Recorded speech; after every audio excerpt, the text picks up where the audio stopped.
We are about to embark on day 3, which for many people can be as they start a weight loss program, and especially if they start a whole food plant-based program, can be the start of detox. So your body will clean out in 48 hours and then the detox will set in. So I'm not sure how many of you are new to whole food plant-based eating, but tomorrow you could see some signs of detox. So if you have a headache tomorrow, or if you feel fatigued, or just kind of have aches and pains, that's a detox. So think of your fat cells as being little landfills.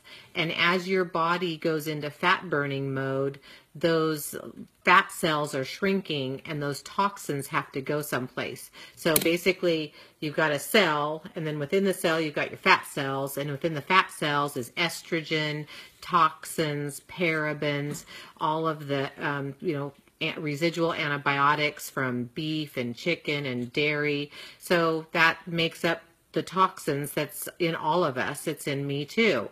And I had a pretty good bout of detox with the last 10-day challenge at day 3, and I've lost 100 pounds, and I thought, oh my gosh, why am I detoxing? Well, I'm burning fat.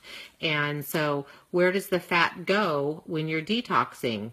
It's going into your bloodstream. And when it's going into your bloodstream, it has to go someplace. And when it needs to go someplace, it's going to filter through your liver. And, your liver is a filter. It's just like, a giant pool filter for your blood.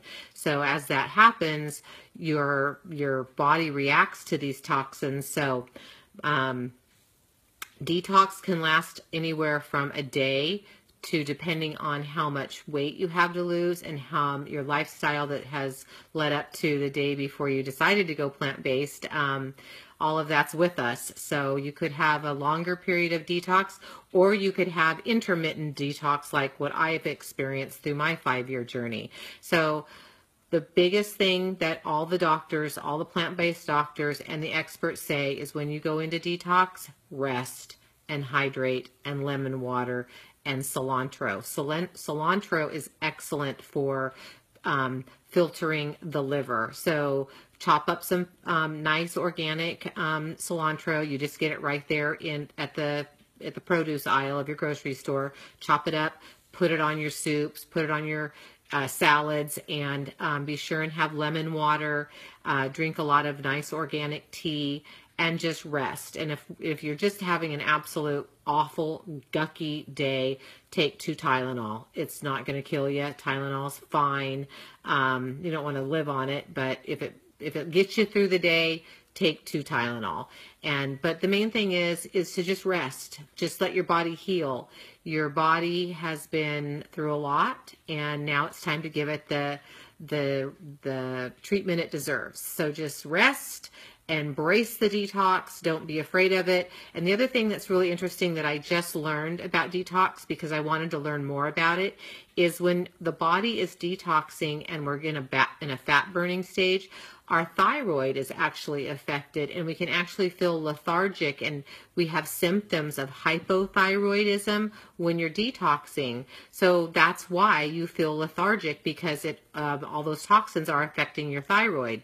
But it will pass. So don't think you're going to get thyroid disease, because that's not what I'm saying. What I'm saying is the toxins are through your body, and your thyroid, regulates if you're tired and if you have energy. And so if all of a sudden you think, oh my gosh, I'm just exhausted. Well, your thyroid is also affected by detox. We are one big synergistic organ, from our skins to our muscles to our heart to our lungs. We're all connected, and the blood flows through us. So that's my spiel on detox. We just have to get through it. And once you get out the other side of detox, it's like a total transformation. You start feeling so much better, getting all of that stuff out of your system. So if you can, just stay in bed. We have a couple ladies that are in their second and third 10-day programs with us have been having some pretty good bouts of detox, but you know what? They're getting through it and they're better for it. So real quick though, before this video gets completely out of hand and too long and nobody watches it, because I could talk forever about a plant-based diet. I just love it. What I want to do is, I loved your idea, Eileen, on picking a recipe, and we all try to make it and then we share our comments about it. So I thought I would be the first one to volunteer a recipe. So get your books out, go to page 219. You can see I have it even earmarked. I really like this cheese sauce. This is, play on word, cheese. It's basically a 1/4 cup cooked peeled potato, 2 cups water, 1 4-ounce jar of pimentos, a 1/2 teaspoon of onion powder, 1/4 cup brewer's yeast flakes, which is also, you have to remember this book's 24 years old. So brewer's yeast is also known as nutritional yeast. I think that sounds better than brewer's yeast. Brewer's yeast makes me think of bees and bars. So then 3 tablespoons of cornstarch, and I get the aluminum free, so if you don't have that yet, just use your cornstarch.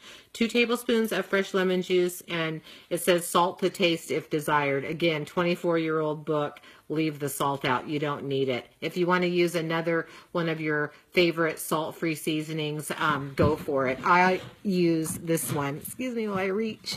This is one that I get at Costco, and I really like it. It's called Garlic Saltness Seed-Free Engage Organics Salt-Free Blends. This one just speaks to me. It's really, really garlicky, and I like that. So I would put this in the cheese sauce and love it. So tip of the day. I don't always see this one at Costco, but I love it. And the other one, excuse me, is, I gave you a nose shot, is this one from Costco. This is the Kirkland brand, so they have it all the time. It's just not as garlicky, where this one is garlicky, which I like with potatoes and rice and sauces. So if you can, tomorrow, make the cheese sauce on page 219. If you don't have the book, this recipe, I believe, is on Dr. McDougall's website, and I will look and post it. Otherwise, I'll just take a picture of this recipe and post it. So I know that some of you don't have the book yet.